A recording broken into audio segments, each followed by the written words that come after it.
afternoon, everybody. Welcome in to the Maize and Blue Reviews. Good afternoon, Michigan football. There's Jim Scarcelli.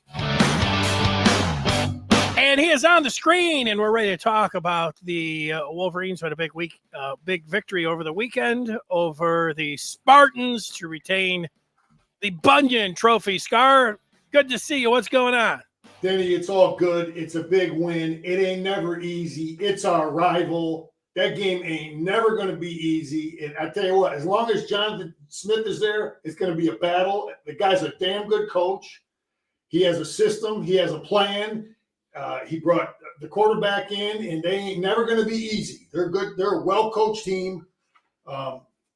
We did a great job. We did what we needed to do, and that program, Denny. They can bring in transfers a lot easier than we can bring in. A real smart coach told me a long time ago about Michigan State. They can get guys in and they can keep them eligible about their academic limitations. Okay, there's Michigan's got these high demands to bring in these transfers, so they can get guys in. But it's a great win.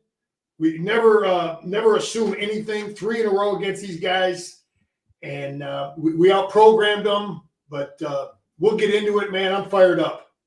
The shenanigans at the end of the game. Scar, as always, has the informative, educational, and entertaining film analysis. We'll look at and get Scar's thoughts on what transpired at the very end of the game. We'll talk a little bit more about the game. I just want to tell everybody here, I saw Dusty May today, a week from today, Michigan basketball tipping off. You're into the teeth of the football schedule, obviously in the second half. Number 1, Oregon coming up on tap this Saturday. And to know everything that's going on about all of this, I think everyone knows what I'm going to say. Because it's true. You joined the Maize and Blue Review today to get all the features, the inside downs. You want to know really about Bryce Underwood and Michigan's chances of landing him, flipping him from LSU. Maybe this past weekend helped. We've got the latest over there on the Maize and Blue Review. So check that out. A lot of Bryce Underwood talk over there.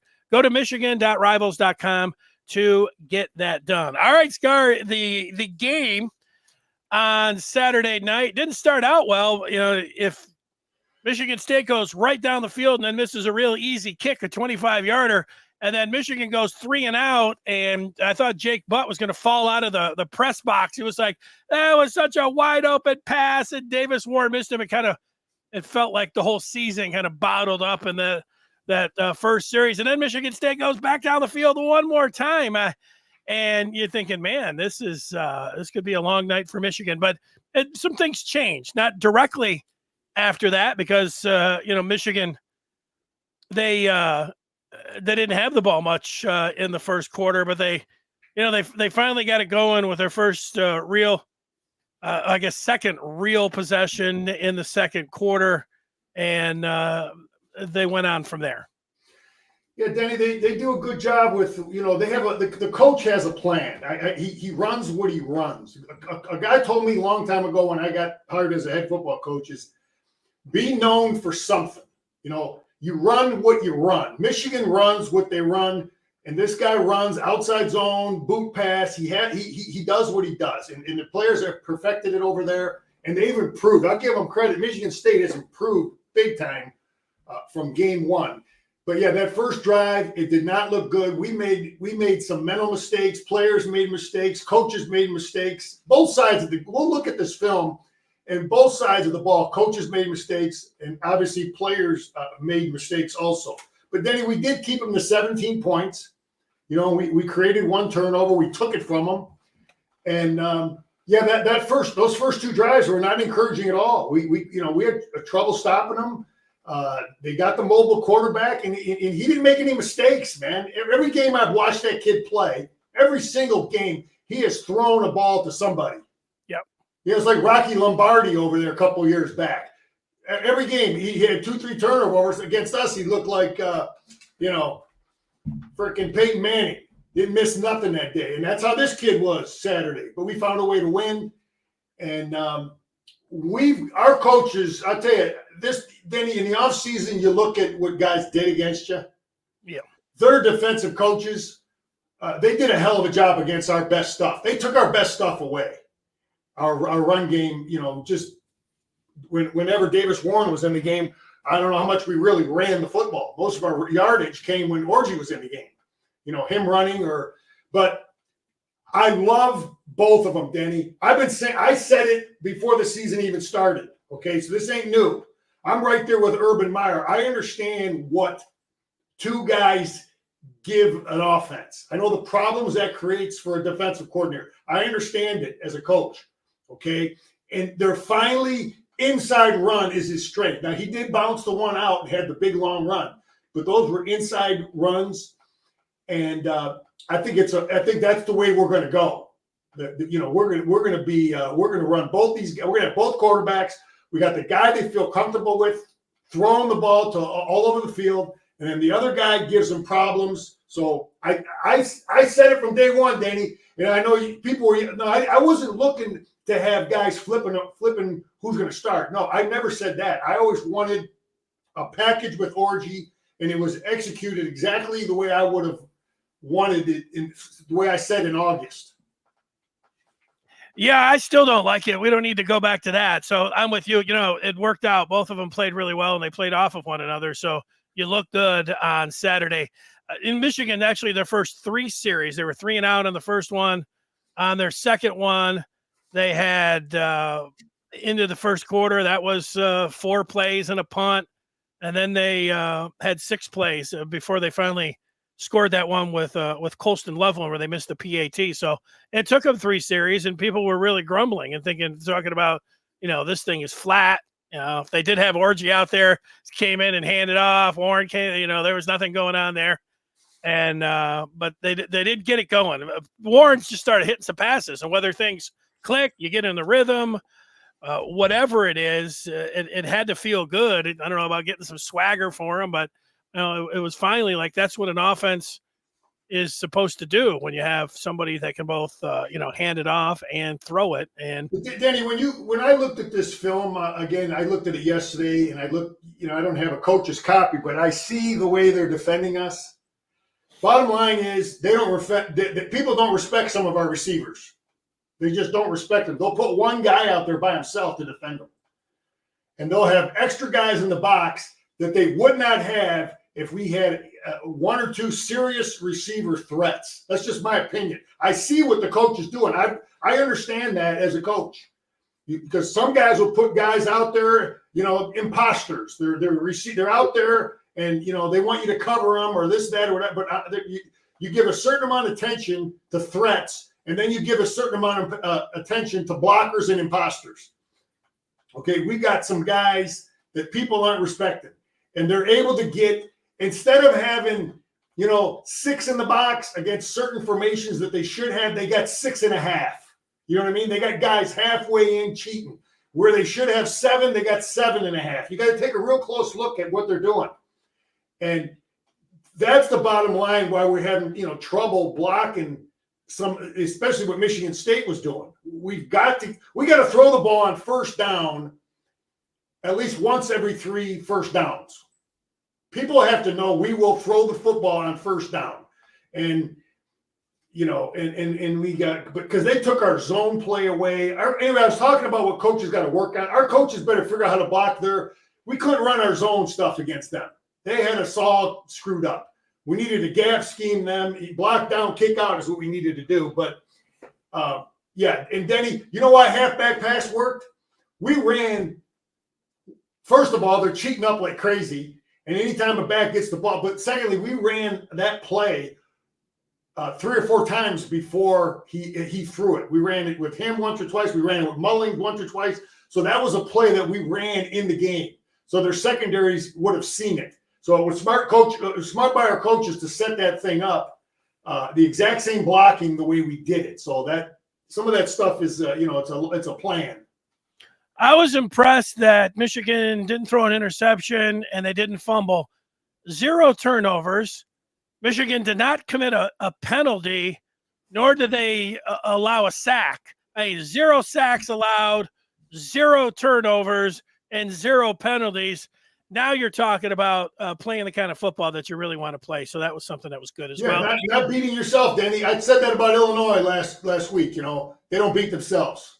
Yeah, and all you coaches, you get on there, whether, I see Belichick, he talks about it a lot now that he's out there, and I've heard you talk about it as well. The coaches like winning that middle 8, the last 4 minutes going into halftime, and then coming out in the first 4 minutes. And what happened in this game, you had Josiah Stewart chasing down Childs, got that strip sack, and certainly Grant could have picked it up, went the distance. I think he had.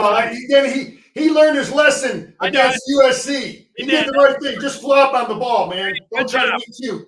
Good job. That worked. That gave Michigan some momentum. And then obviously they came out with their first drive. They got a big third down conversion to Morgan. Orgy then had the big run, which was the play of the game. And then Orgy had the rushing TD, and Michigan was off and running then. Danny, let me just go over some things. So I just want to point some stuff out that isn't necessarily all about this game. I want to talk about Tuttle quickly. Tuttle, all right. I believe the kid was playing with not 100% healthy. I'm going to say it. I believe that. Heard it through a guy who knows a guy.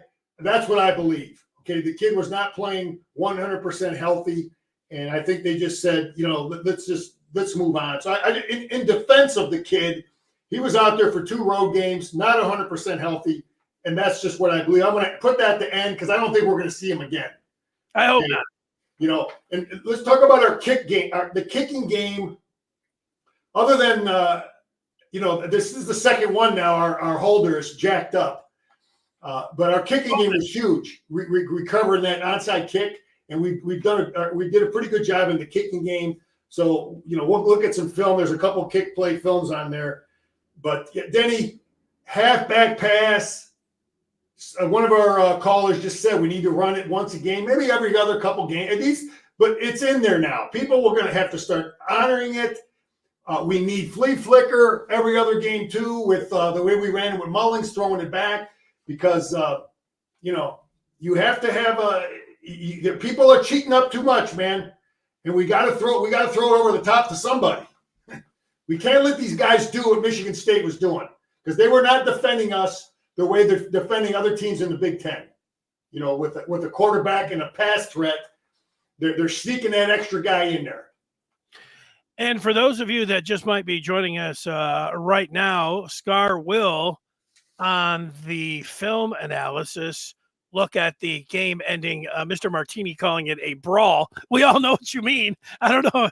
There was some pushing and shoving there. So that's it. And there's no doubt that over the last 48 hours, there's been a lot of cut-ups and talk from Michigan State on Twitter. I've seen that, no doubt. So, but before we get to that film, we do have a couple of other things, like the game coming up this Saturday. You have Oregon, who blew out Illinois. Oregon was at home. They had no trouble with the Fighting Illini. They're the number 1 team in the country. They've got explosive players on offense. They've got an experienced quarterback, and their receivers were described today and their tight end group. Sharon Moore and Quentin Johnston called the Ducks pass catchers athletic and twitchy and explosive. So that's what we're dealing with. And smaller back, but a physical running back as well for the Ducks. What do you make of him and Michigan's chances as being nearly a 15-point underdog? Yeah. It's Oregon. Well, listen, man, they got everything. They did the right thing. Their coach did the right thing. Went out and got 2 transfer quarterbacks. He ain't relying on if they made a mistake in recruiting. He got the best kid available, and then one of the top 5 guys available in Dante Moore. So they've got the guy's a hell of a coach. He brought in good players. He knows how to coach defense. He was the defensive coordinator when we played against Georgia, and they we remember that game. So here's my keys, Danny. We can win this football game. Okay, we got to play the way we played the last 2 minutes of the first half, and then for the good part of the second half. Obviously, you got to secure the dang football. Okay, it's amazing. We go to Washington, we turn the damn ball over, we get beat. We go to Illinois, we turn the ball over, we get beat. We come home, and now we're securing the football, and doing all the smart things, penalties, not beating ourselves, and we win the football game. So number one in this football game is we got to secure the ball and try to take one from them, secure the damn football. Okay, stop the run, and red zone defense. This game plan is the same as always when we had those Ohio State teams. Their run game is okay. Oregon's run game is okay, but we got to make them one-dimensional. Don't let them get that run game going. Tackle in space. Wink's got to have a hell of a game. He's got to have a hell of a game. I think he did a great job. I think I'm a big Wink guy. I've seen nothing wrong with what the hell. I think we're doing the same damn things we've been doing for 3 years. Okay, guys, there were some mistakes out there Saturday. I'm going to point it out, and a lot of it's on him. But we're all over the place, creative. We got to have a creative, good, sound game plan, and can't make all these mental. We got to be gap sound. We were not gap sound all the time against Michigan State. We got to be covered sound, gap sound. So that's defensively, and then offensively, man. Don't be afraid to throw on first down. We got to execute, man. No penalties. Don't be afraid. Formations. We ran stuff against Michigan State. We had run all year, Denny. We put Morgan in the backfield. Remember that one? We put Orgy was in the game. But, yep. Some of that stuff is good. Be great in the kick game. The crowd's got to be a factor. Got players and coaches got to play, their best game. It's just that simple, man. And Denny, we're playing a lot of guys. I want to cover this because I think there's some things going on. One thing good, there's a lot of great things about that game Saturday. We won the football game, but we are playing a lot of guys. They are playing a lot of guys on defense, rotating a bunch of defensive players, defensive line. I'm just wondering, because if I'm the coach, Will Johnson's out. What's the deal? We don't know. I don't know what some of these guys are going to do as the season goes on. Are other guys going to start dropping out, making – I don't want to accuse them of making a business decision, but I just wonder if that's some of the reasoning why we're developing so much depth and playing guys. Are we going to see other guys dropping out? I hope not. I don't want to beat that up because it might be a non-issue. Sharon Moore made it seem like it was a non-issue if you knew Will Johnson and his compete level. Quentin Johnson also made it sound like that was not something that's going to be happening when it comes down to Will Johnson. He referenced him being in there, getting, in the trainer's room, working at it. Then you don't know if he's going to be ready for Oregon, but it's not something that's supposed to keep him out. But a lot of those questions were coming in for Sharon Moore. And he doesn't think that there's going to be any business decisions or the begging out for the draft. Now, look, let's see what happens in these next two games before you start. And then if a guy's banged up or whatever else. So, but, it's something that everyone would think about. You might even advise somebody if the situation, but we just don't know what the situation is going to look like. So, yeah, we got to throw the ball, Danny. We got to have success throwing it. I'm just thinking more and more. Question, Scar. If let's just say Michigan lost their next two games and Will Johnson had a high ankle sprain, and he's not going to be 100% by Ohio State. You tell him, hey, Will, go think about the draft. You say, hey, we want you come out there as a coach. Yeah, as a former Michigan player, as a coach. That's not, that's his dad, his parents, his agent, him, and then the coach is going to have one. That's just something. But I know this. If I'm in Sharon Moore's position, Wink, or the offense court, I'm going to be concerned about depth because I might. Who knows how many guys I might lose? I don't know. But there's an upside for Michigan to get these guys, extra work. If he is going to sit out. So that's you're always thinking about getting ready for game one next year too. So that's something that I would always be thinking about, getting ready for game one next year. I'm thinking about Tez Johnson, the transfer from Troy, because he looked pretty impressive. He's a pretty explosive. The guy brought in Denny. That's what we got. I don't want to beat it up, but we got to be elite. Sharon Moore has to have a wallet, and it's got to be full. And we got to go in swinging. We got to get the best quarterback. I don't want to hear about, I'm going to tell you right now, I don't want to hear about Underwood. I don't want to go out there with a true freshman next year. Okay? This is me. Let's go get the best available quarterback. And even if the guy isn't available, do what frickin' Notre Dame did. They got the kid from Duke. He hadn't even been in the portal. He was already committed to Notre Dame. You know what I mean? That's the kind of people we're competing against. Remember that? That's a pretty interesting question, Car. Yeah, so, I think a lot of people. I'm all about. I don't want to hear about no true freshman. I mean, if he wants to come to Michigan, I like the Ohio State model. You bring the best darn transfer in, the kid they got there, and then you get if you can get a real good high school player like the Sayin kid, you let him sit the bench as the other guy gets ready. But I don't want to go with no true freshman next year. Yeah, well, obviously that's the answer. You want a five-star, one of the top 5 freshmen, and you want the best player in the portal. I want a guy that started about 20 games, like the Indiana kid.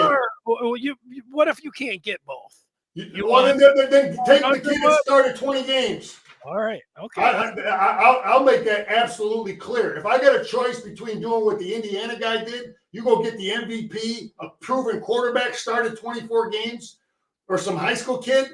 I mean, no, man, we ain't in there. We can't do that now. We already got a high school guy. He's a freshman now. You know, I mean, let's anyway. I don't want to beat that up, but that's just the way I believe. I want a proven stud who has started about 24 games next year, game 1 in the big house. I want to do what Oregon did. The hell, they got 2. No. Yeah, well, talking about Oregon and Ohio State, they recruit differently than Michigan. I would like to see Michigan do them both too. So I'm not over here. It's an interesting either or. Look, we can develop a lot of these other positions. Offensive line, we've done a great job recruiting, but not at that quarterback position where our program is right now. That's just the way I feel. I want to go out there swinging game 1 with a guy who started about 2 seasons. Athletic, fast, accurate. Yeah, Mr. Martini, it sounds exciting, to have Will Johnson on offense. Will Johnson has had a broken finger. He hurt his shoulder against USC. Now he's got an ankle, and you're talking about playing him both ways. Were you going to throw him the ball with who's going to Alex Orji going to be dealing passes to him? I mean, like Michigan, this is the first game that Michigan's had at least a semi-decent passing game. Will Johnson, I imagine if he was completely healthy, and imagine if Michigan could throw a forward pass, So, yeah, those are 2 things that I'd like to imagine, but those things are, they're not worth talking about, So that's it. It didn't take a creative mind. It takes healthy guys and decent players before you start going like that. But that's it. I mean, like, there's only a few of those guys. You know who's got one of those guys, Scar? Prime's got one of those guys that you can play on both sides. That's a hell of a player. He's a hell of an athlete. Yeah, and they also have a guy that's going to be a top 5 pick at quarterback. All right, so you think that Michigan, you're giving them a puncher's chance, Scar? Are you picking them? Are you telling everybody you think Michigan's going to beat Oregon? What are you telling them? Let's just play the way we play from a turnover standpoint, and let's do a better job throwing on first down. We got to get their coverage off a little bit. Let's do a great job on defense. I mean, we kept Michigan State to 17. To beat Oregon, we got to keep them to – I'm keeping it real. I don't think we can give them more than 20. Can we do that? Secure the football, get some drives together. Well, that's where we are offensively, Danny. We got to win.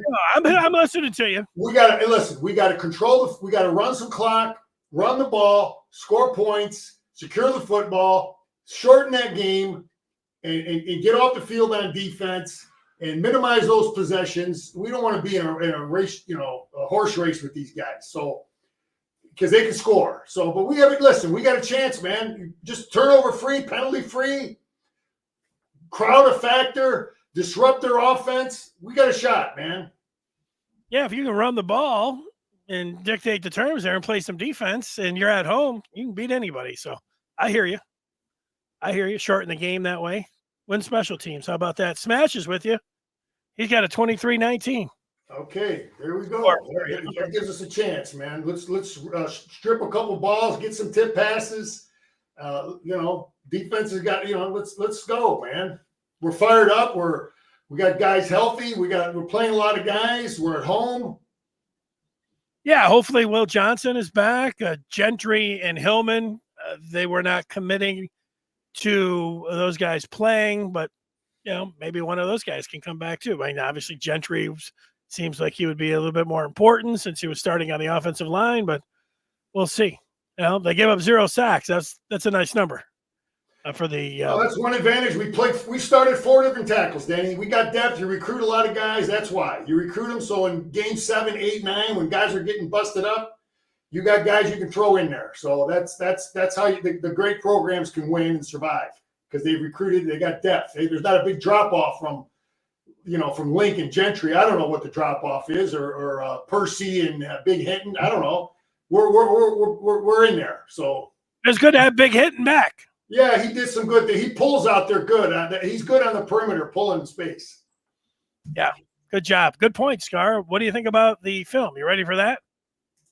Yeah, let's go here. Well, let me tell everybody that you want to be on the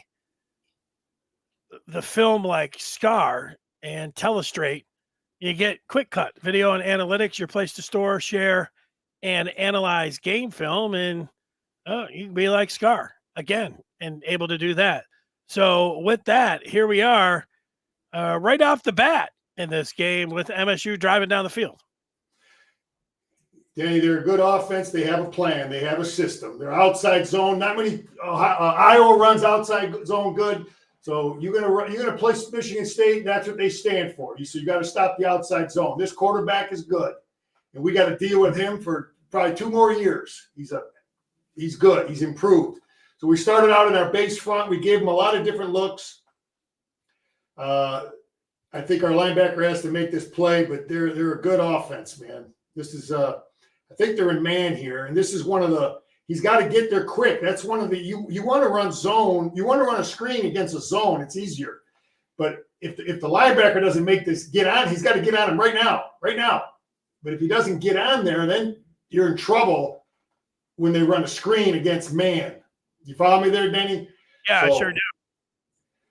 So anyway, this was a big conversion for them. They execute, and people again running screen weak. This Carter kid is good, Denny. I remember watching him when he was at Connecticut. I'm like, what the hell? He's damn good. Why is he over at Connecticut? Why don't we get that kid? I don't like the way we're not. Again, we're rotating guys. I think this is Big Ike in here. A 1 technique plays inside the guard, Denny. A 3 technique plays outside the guard. So either you're an A gap player or a B gap player. And then I can't figure out what the hell this guy here is doing. This guy right here. So we're going to run this play, and we're not gap sound. See, so it's either he's a 1 in this other either he's a 1 and this player here is supposed to be responsible for inside the tight end, but it's not happening. So we're not gap sound there. That's too damn easy. But this kid is getting better. I think that was Brandt. He's getting better. He's getting better. Yeah, he made some plays. Yeah, here's another time we're not real gap sound. Here's 3rd and 2. We got guys kind of, I don't know if we're freelancing or what, but Danny, normally when you run a defense, okay, everything is coordinated. If you're going to slant left and he's here, the gaps are sound, and we're not gap sound here. We're running something, and this guy's going out here. Kenny's going opposite A, it looks like. And then this guy's coming to the right. So there's no one in this gap. That's on coaching, or a player made a mistake, but they're not gap sound. It's too easy. You see that? Yeah, that is too easy. That's too easy. That's scheme, or it's players freelancing. Freelance is when Coach Mo would rip you if you ever even thought about freelancing. That means you're just going to do what the hell you want to do. He always talked about make plays within the framework of the defense. Do it within what you're being asked to do. So that is an unsound defense right there. And now we're not reading the block here. So we get it first and goal. He's got to read this block. Our edge players, you got to read the block. Why is he blocking you? I don't care if all these dudes are going the other way. Quarterback's going the other way. Linemen are pulling the other way. All this stuff going here. But why is he blocking you, man? Get up here and get outside of this thing. And he lets him pin him in. I mean, we do a decent job. 12 was okay. He come up and tackle a few times. This is a good tackle to just get him on the ground here by yourself in space. You got to make him go back to the defense. So this is a good left shoulder tackle. He picks up a little bit, but it gives us a chance. Danny, this was Michigan football from like 88 to 2007. This was like outside zone and boot pass. Outside zone, boot pass. You did it with John Navarre and Chad Henning, and 28 does a hell of a job here. Young Q. But this was our offense. You remember seeing Brady and these guys? That's what we ran, right? Zone one way and then quarterback boot out the other way. This guy gets up in the quarterback's face, makes him throw it. But Q does a great job here. Look how he gets underneath this thing, positions his body. That's a huge play. We get him stopped. But anyway, I just wanted to point that out. That was a Michigan foundational offensive scheme, either zone or quarterback boot. He makes the same play later in the game on that fourth down, Denny. You know that? Same play, same exact play. They ran the same play, and the same player disrupted it. Michigan State fans were crying about a hold there. Did you see a hold there? Hold this, Denny. Hold this. All right. There you go. Here's my answer to that. Hold these. Good answer. Okay. What do we got? 2nd and 9, and we're jacked up again. Yeah, there were some mental mistakes in here. We're running a stunt. I don't like seeing this, Denny. Again, this is a stunt, and these little things matter, man. Watch. Damn it, I'm going to slow this down. Watch our two inside guys. They're getting clogged up over here. See how they're running into each other? That's not good. We can't give this kid all kinds of time. You're bringing 5 guys. The kid made no mistakes against us, man. That quarterback, he put that ball out there and Josiah took it from him. The same damn thing that Washington did to us and Illinois did to us. We let the guy take it. So I don't like Mason Graham out here on the edge. Coach Wink wants to put him out there. I don't see the point of it. Why is he doing it?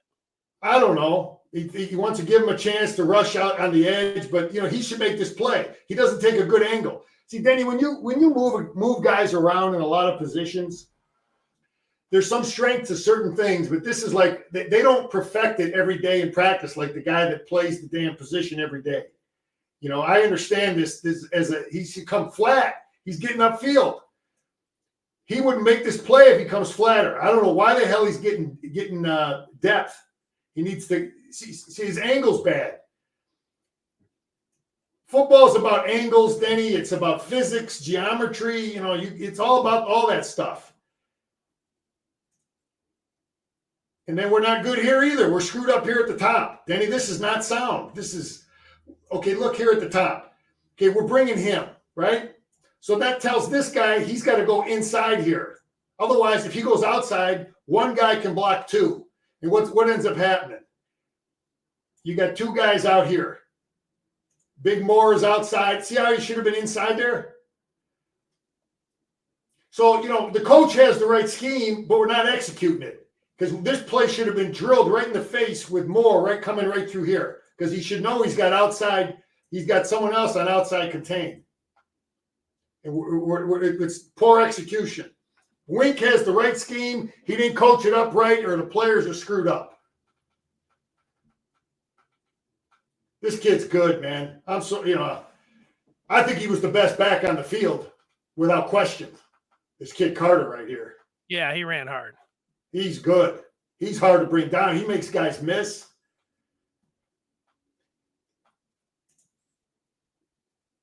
See, this is Denny, this is interesting here. You got to know, you always got to know as a defensive football player, you always got to know where your help is. I don't care what position you're playing, especially on the edge. You've got to know, am I a contained guy? Do I have to make it bounce? Just like that play earlier with Moore. Do I have help? Do I not have help? Every play you have to know, how much help do I have? Okay, so here we go. So he has to know right now, there's a lot of things going through his head. He's looking at the mesh point. He knows this quarterback can run. Okay, you know that from scouting all week. You know that this kid is fast, and you know how fast you are. So you got to know, do I have help? If I got no help, then I'm outside, right shoulder, making it come back inside. If I got help, that changes everything. So right now, he's got two dudes right here. So I got help. So he should be inside shoulder in relationship to the quarterback. You follow me? Not outside. So he doesn't get this move. So he gets juked. And we got three guys outside the defense. Instead of no, I thought you wanted to turn him inside. It depends on how much help you have. That's why I'm saying you got to always know how much help you have based on what's the coverage. And these two guys he should know that they're going to be available in this coverage. You follow me? He should know that he has help. So he shouldn't be stepping so wide to allow this to happen. That's the point I'm trying to make. And now they rip us in there. You follow me? So my point is, know where your help is. Good job by Page just to get him on the ground. I mean, just to get him on the ground and give us a chance. Who's that? This is a vanilla basic. This is fundamental. Michigan runs this. Double tight with a wing I-backs. We run this. Why are we screwed up? We're kind of screwed up here. We're looking like we're not lined up right, and then they're snapping the football. But there's no excuse for that. We got guys making a new line of scrimmage. This was a good job here. We're pretty sound on that play. But on the fourth down play, I question some things that we're doing.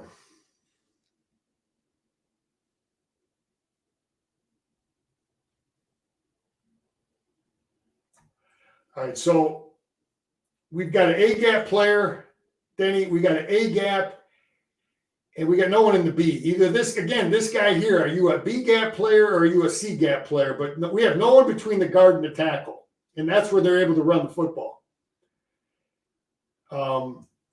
I don't know how they're coaching this guy. They're just asking him to try to two-gap and take this tackle and stuff him into the backfield. That might be how they're coaching it. I don't want to yell at the kid, but there's a gap here, and it's not covered. It's not defended, and they're able to get these two guys into that B gap. And there's a little seam in there. So, I don't know if that's on the defensive. The 95 was Pearson there. Again, I talked about it. This is the best back we on the field. He's one of the best backs we've seen all year. The kid from Washington was a great back. And we've gone against some good backs. Tough, physical, make you miss. So that's two long drives, man. But Denny, this was the biggest play of the day, I think, for our quarterback. This play right here. It's 3rd and 5. We've done nothing. We haven't moved the ball at all. Okay? And this was a huge play. End of the half. He gets outside the defense. People are going to yell, don't throw across your body, right? And he got picked like in game 2 or 3, one of them games. But this is a huge play. He finds an open guy. He finds Morgan.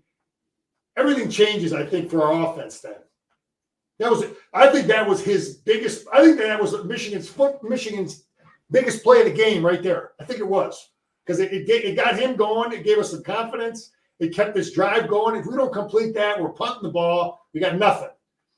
So here you go. You got Link in the game. You got Hinton in the game. And, new tackles, man. We talked about that. Multiple threats. We need this 81 to be a threat. O'Leary. We need some of these guys that they have to honor you. So this stuff is good. It's a little hitch route here, little 6-yard out, whatever. Make a guy miss. Make people honor you. Because you got to look at some of these coverages that they were in earlier in the game. They're not even honoring him. They got one guy out there with no help. So when he does that, they see it on film, people might start respecting it. All right, what do I got here? I got conflict. Oh, we ran this play. Dang, this is the touchdown. This is the Donovan Edwards pass play. We ran this play about 4 times. We ran it with Donovan. We ran it with, where we're just blocking down, kicking out. Look at Hinton. He takes 2. This was a great job. I don't think this was by accident. This kid's an athlete, man. Watch our big tackle. He gets 2 of these guys here. Boom. And then he rolls into the other guy. I think that was on purpose. He knew what he was doing. That's a good job. But this is the same scheme that Donovan threw the ball on, okay? Block down, pull the tackle. That's how we scored the touchdown. Big Hinton took out 2 guys on that play. Yeah, he did. So anyway, listen, we made some mistakes on defense. Michigan State made, I respect their defensive coach, but they made mistakes too. So here they're screwed up. They don't get their communication right. The motion screwed them up. One guy go. That's why you never know what you're going to get with formations and motion, Denny. You never know what a team is going to how they might make a mistake when you shift a formation they haven't seen, a motion they haven't seen. I mean, this is a simple guy in motion. They should just kick this thing over. And then these 2 guys should change responsibility. One guy has the tight end, one guy has the back out. Okay, or this guy coming out. But they screw it up. They both take, they're jacked up. So that's simple motion screwed them up. I'll agree with you on that 3rd down play, and that was in the midst of Michigan. They threw 4 passes on that drive in a row, and they completed them, and some of them, went for more than 1 yard. I mean, that was pretty impressive. Yeah, Denny, I sometimes you get your quarterback going. I firmly believe that play was the most important play in the football game because we had nothing going, 0 points. I'll buy it. All right, good. It kept the drive alive. I never wanted. I know a lot of guys, coaches will put the punters and kickers. That's what they do all day in practice, right? The long snapper, the punter, the kicker. So a lot of times you'll have your punter or one of those guys holding because they're together all day after the rest of the team is practicing, right? Yeah. Okay. I like to have a quarterback there because you always have the threat of a fake. I don't know if he can throw the football, but this is the second one he's dropped now in a couple weeks, right? Perfect snap. I mean, that's terrible. Was that a perfect snap? Yeah, Danny, listen, man. It's like playing shortstop. It ain't going to be, it ain't going to be where you don't have to move your hand every time. You got to be an athlete. Catch the day. That ball's right there, man. All right, it's not going to hit you in the forehead every time. I mean, you got to move a little bit, be an athlete. So I don't know. I just like quarterbacks. I'm just telling you what I like. This is a huge play now. End of the half. And this kid made no mistakes for Michigan State. Josiah keeps coming. Strip it out. We work on that in practice all the time. And this is the tough one for the quarterback to see because he's coming directly behind him. He doesn't even know he's there. You don't feel him. No. And we work on this, man. You want to strip that thumb down, rip his thumb down. Take that ball and rip it right out. And that's how you coach that. And then the big fella, yeah, we learned his lesson against USC. Don't be high stepping, man. Just jump on it like a loaf of bread, man. Yeah. There you go. Get on the ground and just let everybody give you a high five. There you go, big fella. Maybe dance a little bit, something. You see us. Anyway, we're fired up now. Yeah. We got this kid in the portal, Denny. We got him in the portal. We found him, man. We got to go find another great edge player. I like Joe. I like TJ Guy. Look how we coached this up. And Grant's getting better, but we got to go find another guy like him next year, man. Danny, I honestly think we got to find the best defensive tackle available, the best edge player available, a great linebacker. That's what I believe. One of each position, the best available. Quarterback, wide receiver. That's right. We need a game changer on a receiver. We need I'm keeping it real, man. Yeah, I want you to. I would bring in, if I'm running that team, I would bring in about 17 high school kids and about 13 to 15 stud transfers. Well, I think that's where they're at right now, 17. So okay, then you got 105 scholarships. 105 scholarships is coming. So here we go. End of the half. They screw up here. We get them. We run a good route. We get the linebacker. I don't know why this kid is somehow they're screwed up here, but we pick up great yardage here to make this kick. So that's great, man. This kid, we went out and got a great kicker. That's for damn sure. Our coaches did the right thing there. That kid can play, man. Yes, he can. Good point. And I love this, Denny. This is you ain't never going to talk me out of this. I'm like right there with Urban Meyer. Urban Meyer, he thinks like I do, man. What he did with T-Ball when he had the other guy. Now you run inside runs, and this is how you run it, man. You come empty, and he bounces it outside. They're screwed up here. They got 3 guys inside the defense. This is a mistake by them. And we block it, and Orgy sees it, and now we get outside the defense. So I want this in. I want this. I want inside run. This was supposed to go inside. This play is supposed to go. We're blocking down here. It's supposed to go right here.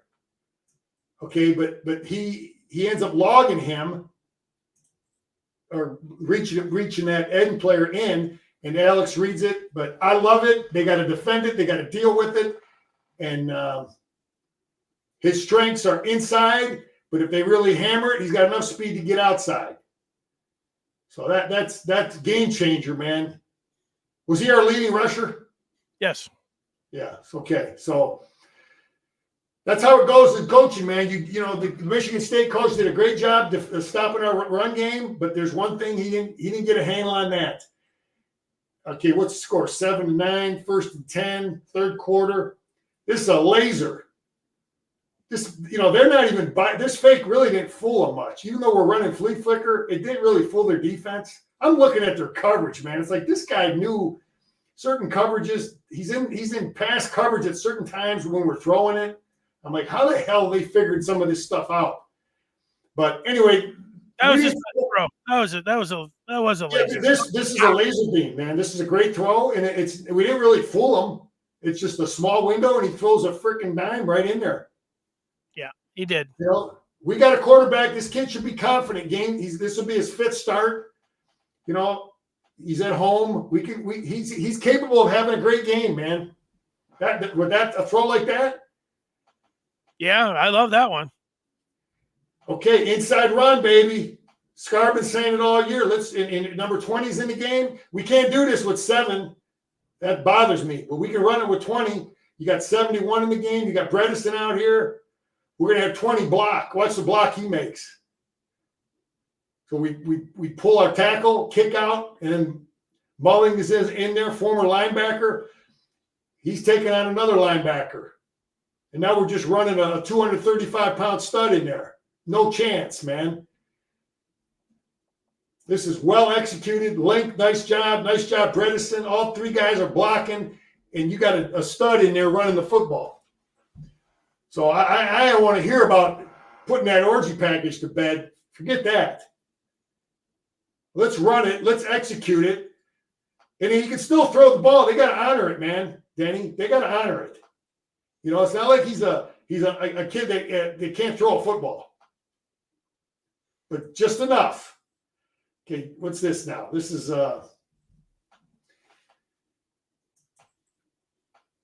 third quarter, 7:20 left. Danny, this game is a game of, I talk about angles and physics and anticipation. We got 7 up, down in distance. It's 3rd and 3. Wink's got the right defense.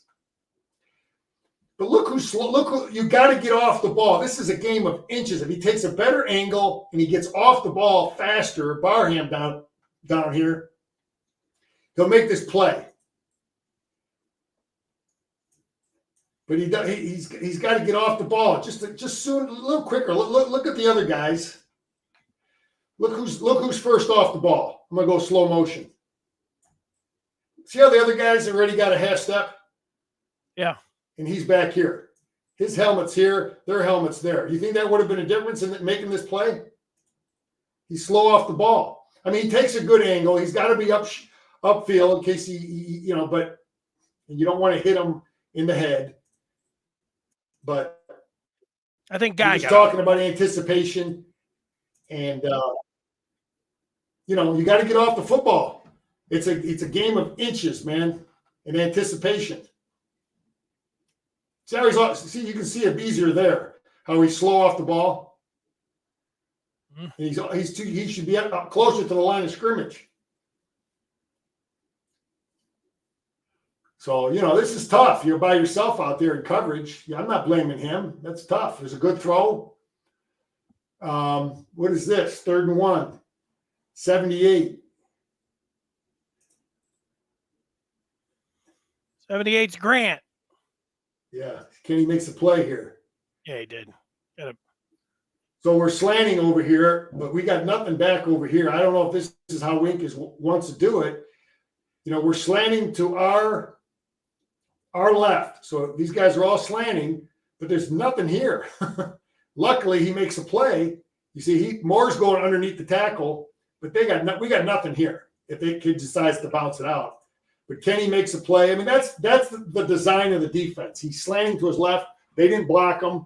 That's what Coach Mo would have said, make a play within the framework of the defense. You know what I mean? Because he's going to slant here to his left. Let's find Kenny here. He's right here. He's slanting this way. He beats the guy. That's making a play within the framework of the defense of what Coach Mo would say. He's not freelancing. Anyway, we get him stopped, kicking a field goal. All right, gets 3. 1st and 10, end of the quarter. See, this should be a dead play. It's inside run, but he still gets you 3 yards. I mean, this kid is hitting him at the line of scrimmage. He's hit at the line of scrimmage. He's dragging dudes. He still gets us third. Now we're 2nd and 7, man. I'll take that. That's okay. Oh, I don't like this call, Denny. I just, as a football player, as a defensive football player, these things happen so fast. You don't always know, the guy, the running back puts his head down at the last second. I know I know, we're Michigan and all, and, we don't want to hit the helmet, but tackling a running back and it happens fast. So I don't like those calls. I don't like them calls against the defensive player when the quarterback slides at the last second. I've covered that. I hate that. Well, they need to adjust the rules, what they need to do. That's terrible. These quarterbacks are protected. They slide at the very, very last second to try to get as much yardage as possible. And then they get hit and they want protection.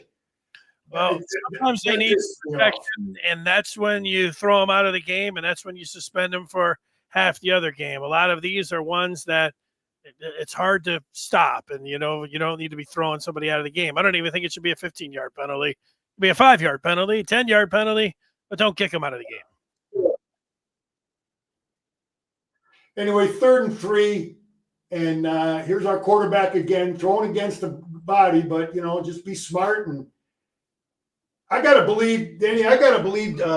Davis Warren coming into this game against Oregon, he's going to be a confident kid, man. He should be confident.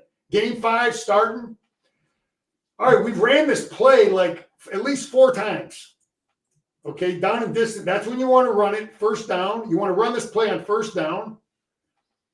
And, they're in a little bit of a pass coverage, but this kid, I don't know where, if he was in the play, it's point of the side of attack when they ran it before, but we ran the same play and Donovan gets, Denny, we talked about this a couple years ago. You want it, the tell for a defense is if the back gets depth, because that doesn't look like he's going to run the football. So what obviously our coaches are smart. Donovan gets the ball and he's coming upfield like he's running the football.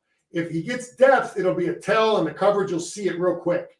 And the linemen are both out here, down blocking, and the tackle's pulling. He's pulling, you're looking for the height of the high hat, his pass, low hat, run. So these guys are run blocking. We got a good low run block by the tight end here. We got tackle pulling, low hat like he's pulling, he's going to kick out. And Donovan gets upfield, and then at the last second, he grabs the ball and throws it. And this kid is fooled, man. We got this guy fooled. He's seeing things, and too late, gone. Give our coaches credit. You got to make people pay for overcommitting to stop our run game. They don't respect our receivers. They don't respect what we're doing. You got to have it in, man. And our players execute it perfectly. Good job. 2-point conversion. I'm gonna give Campbell some love, man. People want to beat up Campbell. It's amazing how great the offensive coordinator is when we don't turn the damn ball over. Isn't it funny how great he is? We haven't turned the ball over, but this is a good scheme here. 2-point conversion. He knew what coverage they would be in. They get him and they're in a zone coverage, and this is a perfect play against zone coverage because we got an extra guy in that hole there, right there. So this is a great design, good throw. So let's give him some love. Now we got a good lead, but ain't nothing safe against this quarterback, man.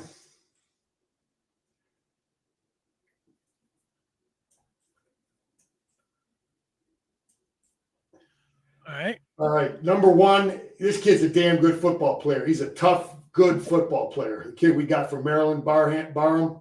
Yeah. We got to feel this.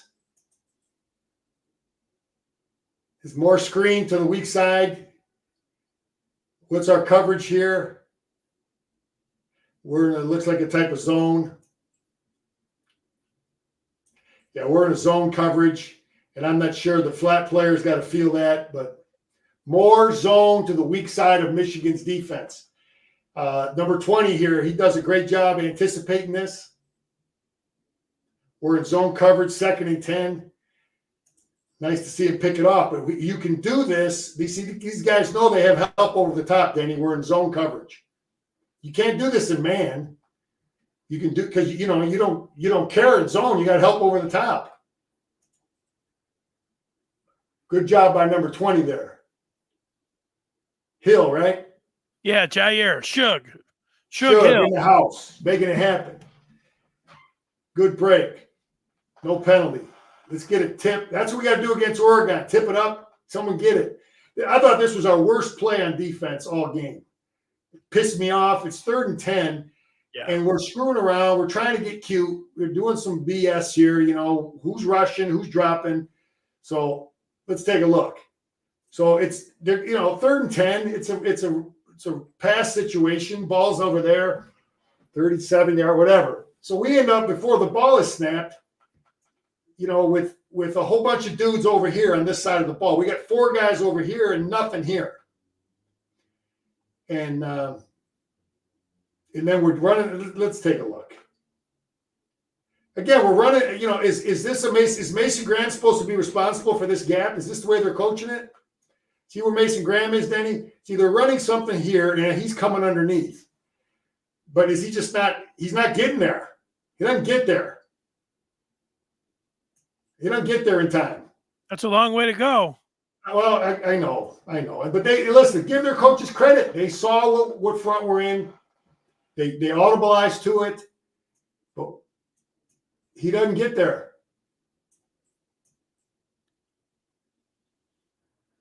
Houseman's got to get that off that block. Well, Danny, that's tough, man. He's sitting out here, you know, he's out here playing pass. It's 3rd and 10. And then on the snap of the ball, okay, he's reading them. Let's see. A 300-pounder coming Let's at him. take a look. So he's reading the mesh point. Is it run? Is it pass? It's 3rd and 10. Now he's got a big 300-pounder on him. What do you want him to do with that guy? Peel off. He's got to be out. You know, he should have been in his gap, though. I don't know how they're coaching. He should have been left shoulder, I think, though. Unless, see, maybe he's anticipating that Mason Graham is supposed to be inside. I'm not sure how, but, you know, why is he left shoulder? Why is he's right shoulder? He lets the ball outside there. You know, why is he not left shoulder? You follow me? Left shoulder here? Yeah. No, he should be left shoulder, make the ball come back here. Maybe Mason Graham would make the play.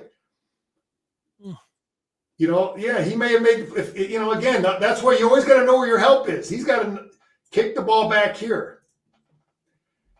You know, all the little things, Denny. How you taking on a block?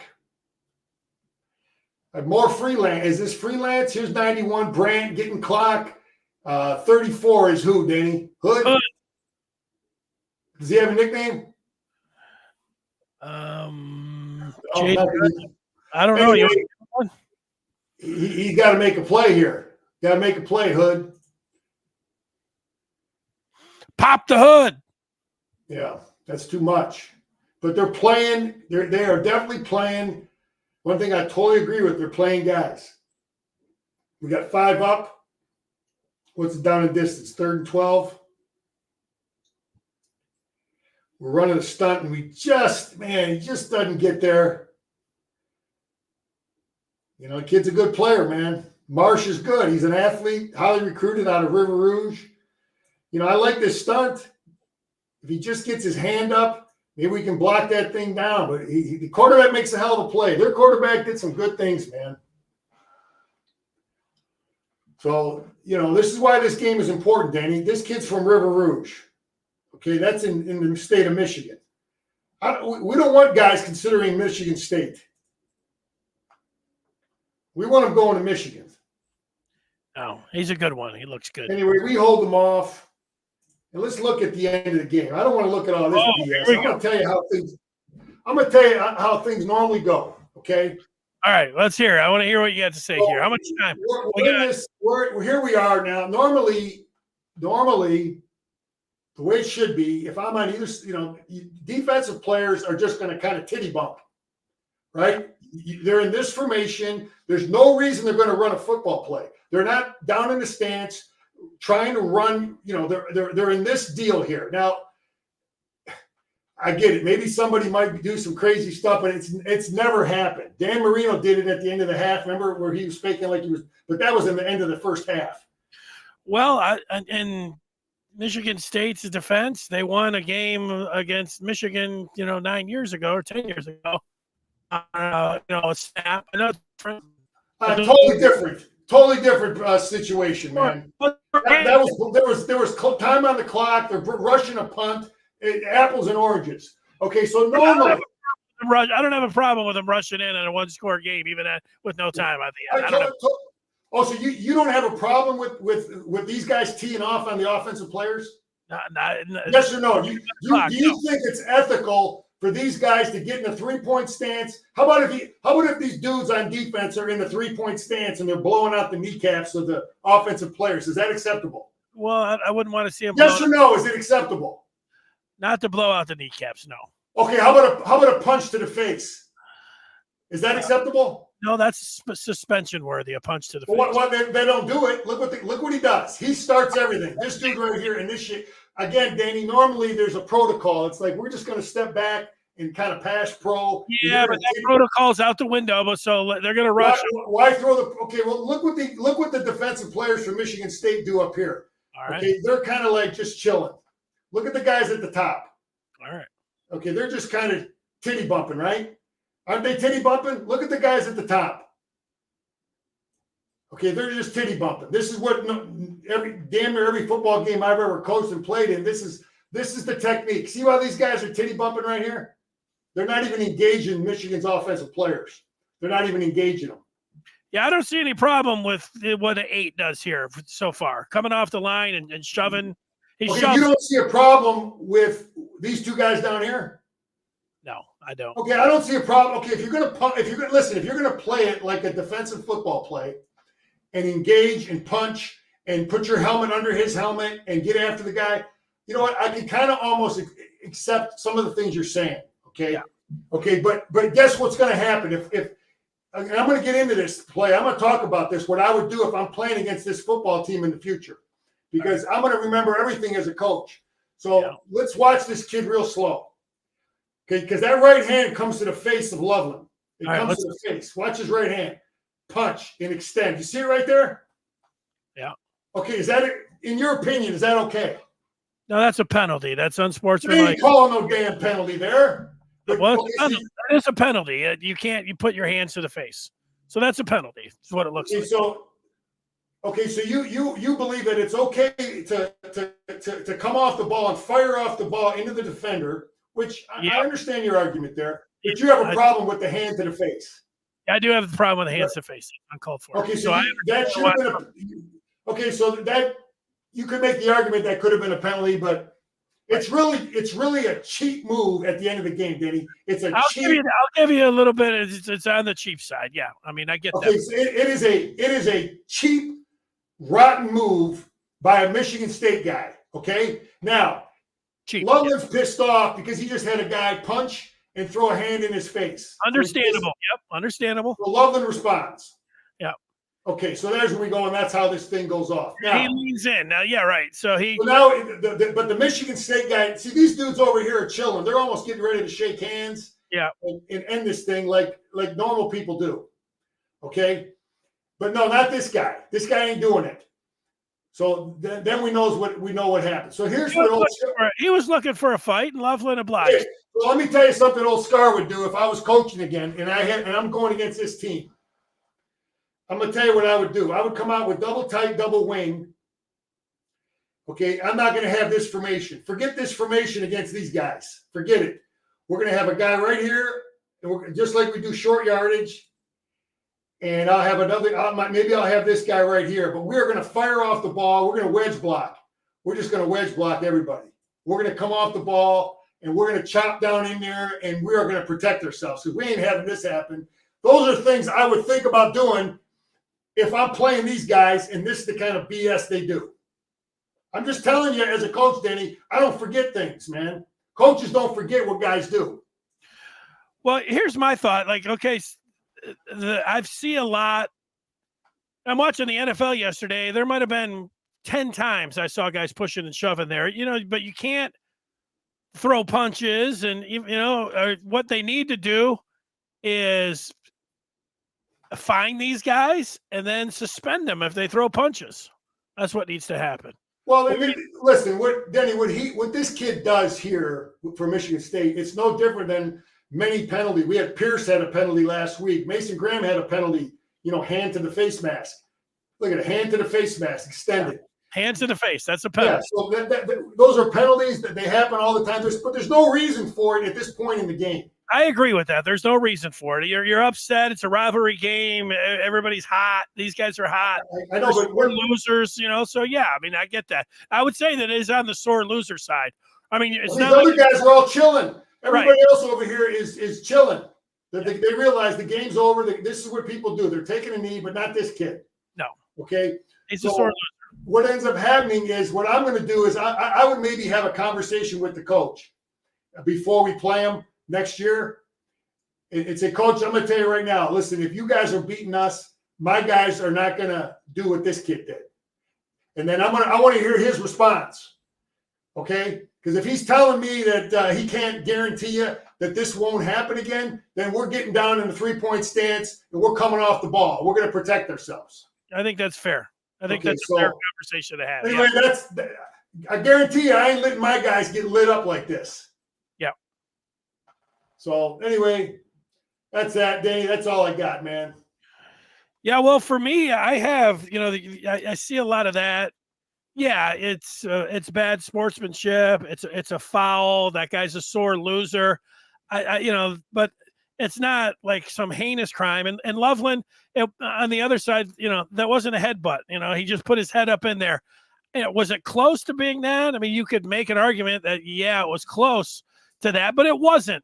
So then you go to after that, any kind of punching, or then the problem is Khalil Mullings was in the middle of something and there were people on the ground and you can't really tell what's going on, but a lot of State fans saying it looks like there was a stomp. I don't know what I can't tell that. I tried to look. I know people that's what it looks like. I don't know. Okay, that's what it looks like. You need you need more collaboration. You need another.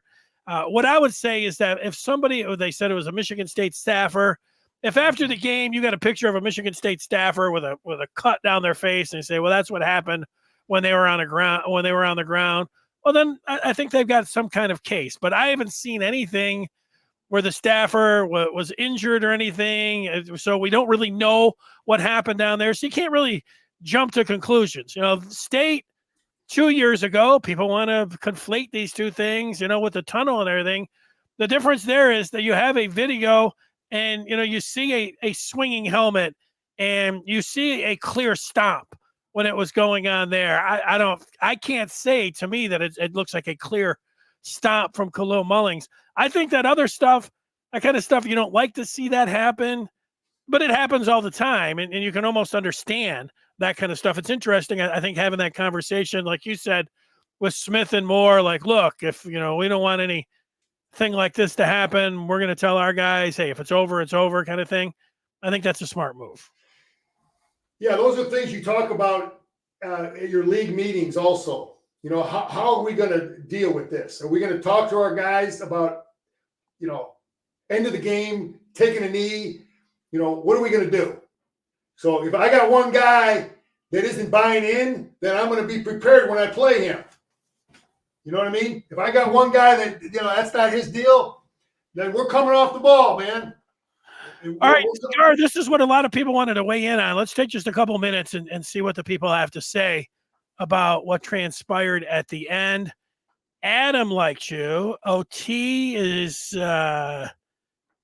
saying that I've never played the game. Mark is saying last minute, no rules, only responsible sportsmanship, not necessary. I agree with that. Andre says unacceptable. Adam says you're being funny today. Hilarious today, Scar. Were you trying to come in with being funny? No, I'm just me, man. I'm fired up, man. Adam, Michigan won. We beat our rival. Ain't never easy to beat them. But these are things you talk about. I had a guy I played every year. He did this one technique that was, I thought, real rotten. It was could get guys hurt, and I had a different attitude about dealing with that guy, that coach. So coaches will talk; they'll get it figured out, man. You can't have that kind of stuff. What are you going to do? You expect Loveland to just let a guy put the hand to the face? Yeah, hey, Aaron likes the shirt, man. I'm rocking the Lions gear, Denny. Oh, is that what that is? Well, we got the coach, man. We got the system. Anyway, that's my take on that end of the game stuff. And I'd like to say this to Flint Truth. He's saying that I'm being a troll. I understand that people that are gigantic Michigan fans that have spent their life either on sports talk radio or on the internet would say that. I don't have an agenda to troll, certainly Michigan fans or Michigan State fans. That's not my thing. I look at what is being presented, and I just give you an honest answer. If you didn't like it and you want to say I never played the game, I don't have any problem with that. I understand where you're coming from, but I'm not looking to troll anyone or jerk anyone's chain or, trying to be an a-hole just to be one. I do realize that 90% of the people that are involved in things like this, that's exactly what they do. And you're a fan and you see it from one side. That's how it always goes. And most of the media, they're fans just like you. So they're doing the same thing. But I'm going to continue to look at things and just give you my opinion. And if you don't like it, and I understand, you can call me names and you can go find someone that's going to call them Sparty and go with them. So that's how I'm going to do it. That's how I'm going to continue to do it. Danny, you know what's interesting about this play? I'd like to know as a coach, has there been any conflicts with that type of end of the game, take a knee stuff? Because everybody does it. I wonder if this is the first time, because you would, if it's a problem, then maybe you can't get away with it. You gotta just you got to get down in 3-point stances and, like I say, come off the ball. So I do tell you, I do know this. It is a matchstick from watching. I don't know about college football. There have been plenty of instances in pro football. Like you just line up and the guy snap. You see it 100 times. 99% of the time, 99 out of 100 times, the game's over and everybody understands that. But there does come down where teams are pissed. And it's usually like the Steelers and Ravens. It's usually like a rivalry game. So, yeah, I mean, you do kind of understand that part. But, I think people were looking like that it was clear, like, everything was on Michigan State. Michigan has done nothing. There wasn't enough there. It was a rivalry. It was heated. There's no trolling on either side here. The guy from State shouldn't have fired off. Loveland, putting his head in there. I don't know, a little pushing and shoving. That's fine. But you know what? Sharon Moore said he addressed it and it's not going to happen anymore. What would you have said if you were Sharon Moore? We just said, hey, I'm going to take care of this. We'll do it differently. We're not going to have this. Or, yeah, go ahead. Let's do it like Mark and Flint wants to.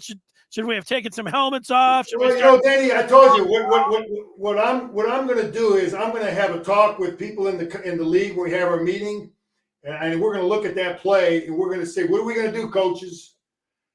So yes, I would definitely address it with my team to protect, but I'm not going to do anything different than what Michigan did, other than you expect the guy to take a cheap shot, a punch to the throat, So I would definitely tell my defense though that we are not going to do what they did. Okay, we're not going to do that. I like that. So I would definitely tell my defense. I mean, if you're feeling like a player. That was some guy. Listen, that's what I mean. You hope no one's coming off the ball and chopping your knees out as a defensive player. But what's interesting about that play. It almost needs to be discussed and analyzed for college and pro coaches. Like, what is the etiquette here? What are we going to do? I agree with you there. If I was going to do sometimes people don't like the extra measures, like with what was going on in the tunnel. They're like, they've been going in and out of that tunnel for 100 years. Comparing the punt block. I'm going to compare the punt block and the tunnel are two different things. Oscar, I'm going to compare it like this. So if you just allow me, there was 100 years and there was never anything there, and they took some steps to modernize it or whatever. So there wouldn't be anything like that. Should there be a situation where you have to wait because you had a staffer from MSU that was out there in the field and other Michigan State personnel should you wait until you have any of the staff and everybody's pouring out of the field? Because if it was just Loveland and the 11 players that were out there and they just sorted that out, let the players sort it out, not a staff around the ground where it looks like Mullins. I don't know what Mullins was doing there, but maybe they need to look at controlling who's out on the field until the official gives the okay. You want to let everybody out here now, and we can all mix up, and you can, dap your friends up, and everybody can say, congratulations, and then you can walk off the field and everything else. Maybe they should wait there, because I would say with this situation, with the millions of times that I've seen teams have these where they're pushing and shoving at the end, they take care of it. Because they know they can't swing. They know that they can't headbutt. And then, you do the pushing and shoving, and then it's over. So maybe they should wait until, they go to the official, and then the official can say, all right, let's go. And then you don't have staffers on the ground, and you don't have coaches out there on the field and all that kind of stuff. All hell breaks loose when guys start swinging, Denny. Well, when I was coaching, I had a whole post-game procedure. Everybody had a spot. All my assistants, all my coaches, the handshake line in certain places that we played was one of my biggest fears at the end of the game. So everybody had had a spot, had a job. So we had the parking lot covered. We had handshake guys dispersed, spread out. so you're able to jump in if something jumps off. So that stuff was I never just winged it in that situation. But yeah, I understand the point you're making. Yeah, I think, Andres was talking, is it more hostile now in college football? It is because of the fans are more hot. The fans that live online are hostile. There's animosity. There's trolling. There's not respect. It's nothing but, trash. It's almost all trash. And it's, it's toxic is what it is. If you don't want to say it's trolling, a lot of people say it's fun, hey, Sparty, hey, you guys are a bunch of cheaters. They say that's part of the rivalry. That's fun. The hatred. People say that. The hatred.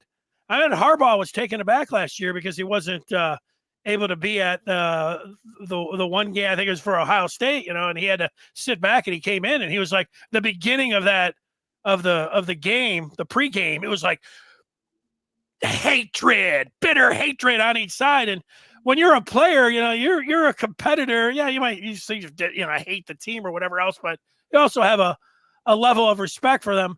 I don't see many fans that have much respect at all online. It's the same thing on sports talk radio, but that's what sells on sports talk radio. People really don't want to talk about the game.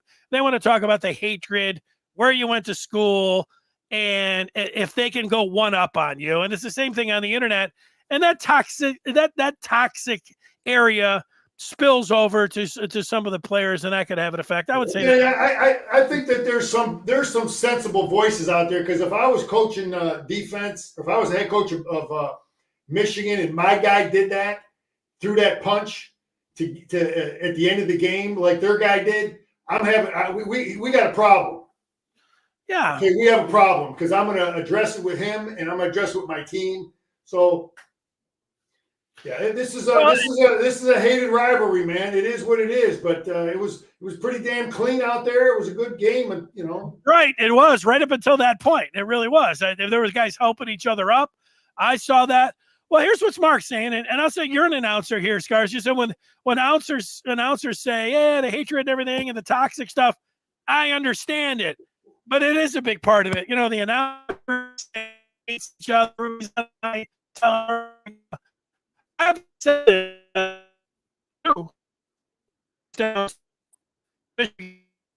you have Michigan and Ann Arbor, and you walk through the tailgates beforehand, and it's such an amazing scene. It's all maize and blue with Michigan State. I mean, that's half, and everybody's getting along great. And you'd say, where are all these a-holes? Where are all these jerks online telling everybody how much they hate? Because everybody's getting along so great. So you just got to remember, it's just where you stay and where you hang out. If you're always hanging out on crazy podcasts and nutcase jobs on Twitter, or listening to Valente, you're going to be an a-hole, and it's entertaining for people. They like that kind of stuff. So. Hey, man, come over here. You get some wisdom. You get a balanced approach from guys who played and coached, and yeah. Listen, I've coached in games, and Bo covered that. He knew what that game meant and what we were getting up there. But he always talked about composure. So you always got to reemphasize composure as a coach with these kind of games, because you're going to get the mouth. You might get a little cheap shot here and there, but. Listen, man, it's a big win, and again, you hate to take away from a great victory, but the more and more I'm thinking about Davis Warren, Denny, we might be he's going to be a confident kid, man. So he's got to play like a guy who's a starter, and he don't be looking back, man, because I don't think they're looking back now after that game.